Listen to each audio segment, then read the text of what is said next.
Breaking news સામે આવી છે। બોટાદના માર્કેટિંગ યાર્ડમાં કપાસ વેચાણમાં વેપારીઓ દ્વારા કડદો કરાતા વિડીયો વાયરલ થયો હતો। તે મામલે જિલ્લા કોંગ્રેસ સમિતિએ આવેદનપત્ર આપ્યું। ખેડૂતને ભાવમાં નુકસાન પહોંચાડતા વેપારીઓ અને યાર્ડની સાઠગાંઠ સામે કાર્યવાહીની માંગ કરી છે।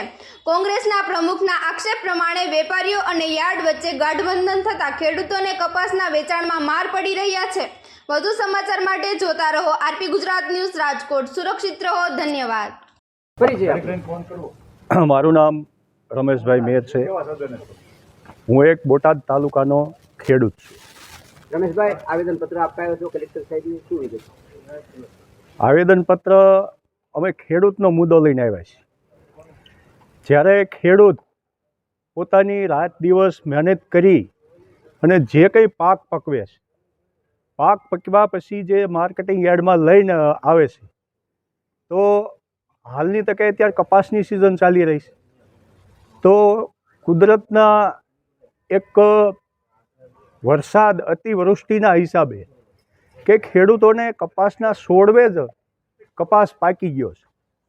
હવે એને એ કપાસને ન વીણે તો એ કપાસ કાં સડી જાય કાં એમાં ઉગી જાય।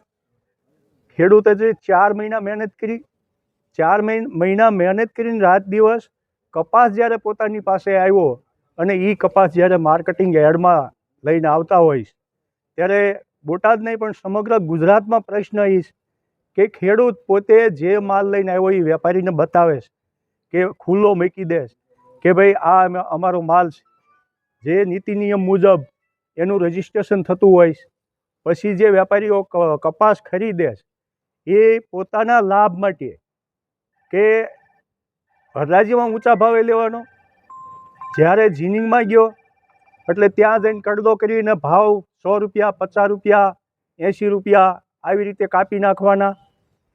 માર્કેટિંગ યાર્ડના સંચાલકોને સારું દેખાડવાનું કે ભાઈ કપાસનો ભાવ આપણે બોટાદ યાર્ડની અંદર પૂરેપૂરો મળી રહ્યો છે, પણ જ્યારે જીનિંગમાં જાય ત્યારે ખેડૂતોનું જે શોષણ થઈ રહ્યું છે એ ખરેખર હું આપણા યશસ્વી વડાપ્રધાન નરેન્દ્ર મોદીને આપના માધ્યમથી કહેવા માગું છું કે તમે જ્યારે 2012-13માં જે તમે ભાષણો કરતા હતા કે ખેડૂતનો પાક પાકી ગયો હોય, ખેડૂતનો પાક પલળી ગયો હોય ત્યારે તમને વીમો મળે, આ બધી તમારી વાતો ક્યાં ગઈ? તમને કેમ હવે ખેડૂત યાદ નથી આવતા? તમે જ્યારે 2011-12માં મોટી ખેડૂતોને ગેરમાર્ગે દોરી વાહિયાત વાતો કરી અને આપના મીડિયાના માધ્યમથી હું વડાપ્રધાન સુધી મેસેજ પહોંચાડવા માગું છું, હું એક કિસાન છું, ખેડૂત છું, તો આની ઉપર પૂરેપૂરું આપણા વડાપ્રધાન જો ગુજરાતના પનોતા પુત્ર હોય તો ખેડૂત ઉપર ધ્યાન દેવું જોઈએ અને આમાં જે ખેડૂતોનું શોષણ થાય છે આ શોષણમાંથી ખેડૂતોને મુક્ત કરવા જોઈએ। હિંમતભાઈ કટારિયા, પ્રમુખ બોટાદ જિલ્લા કોંગ્રેસ। રમેશભાઈ, આજે કલેક્ટર સાહેબને આવેદનપત્ર આપ્યો છે, શું વિગત?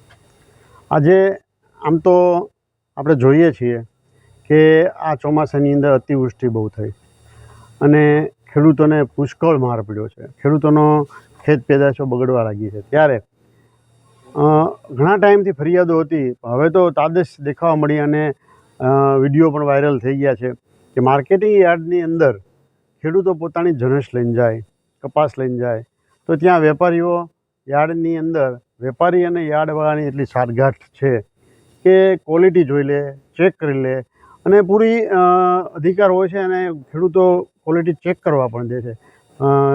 કપાસનો ઢગલો હોય તો અંદર ઊંડો હાથ નાખીને ચેક કરી લે, કેટલી હવા છે, કેટલું પાણી છે, ભેજ કેટલો છે, બધી વસ્તુની મોઇશ્ચર શું છે અને પછી એના ભાવ નક્કી થતા હોય છે। ભાવ નક્કી થઈ ગયા એટલે એક ડન થઈ ગયું કે આ એક ભાવ ફાઇનલ છે ખેડૂતને પોષણ હોય એટલે ખેડૂત હા પાડીએ હવે ચાલો આ ભાવે અમારે દઈ દેવાય। પછી એક ફાઇનલ રેટ થયા પછી ખેડૂતો કડદાના નામે 100 રૂપિયાથી લઈ અને 50 રૂપિયા, 80 રૂપિયા આવી રીતે કડદો કાપવામાં આવે। હવે આજે જગતનો તાત ખેડૂત માંડ એનું પૂરું કરે છે, પૂરા એના ખેતીના ખર્ચના પૈસા પણ ઉપજતા નથી અને ત્યારે આવો કડદો કાપવામાં આવે એટલે ખેડૂતો પાયમાલ થતો જાય છે। એના માટે અમે કલેક્ટરશ્રીને આજે એવી રજૂઆત કરી કે આ હમણાં ખેડૂતો આપણા ભારત દેશના જેને જગતના તાત કહેવાય એને એક તો કુદરતી માર પડે છે અને આ પાછો આ લોકોની સાઠગાંઠથી જે માર પડે છે એમાંથી બચાવવા માટે આપણે રજૂઆત કરવા માટે આવ્યા હતા।